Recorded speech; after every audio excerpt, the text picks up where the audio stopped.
शिवाय दर्शक बंधु ग्रहराज रविंकर प्रिय रत्न माणिक्य ए माणिक्य रत्न वृष लग्न पाई सूर्य ग्रह चतुर्थ भाव स्वामी ग्रह यही लग्नजात व्यक्ति विशेष माने माणिक्य रत्न जदि धारण करती तेबे बल वृद्धि उन्नति हवा सहित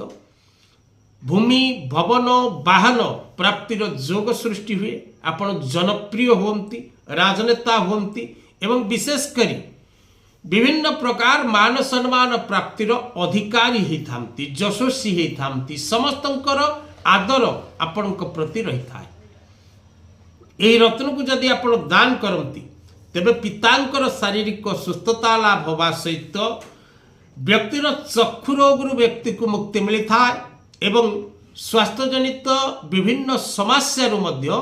व्यक्ति को मुक्ति मिलता है। तेणु माणिक्य रत्न वृष लग्न व्यक्ति धारण करें।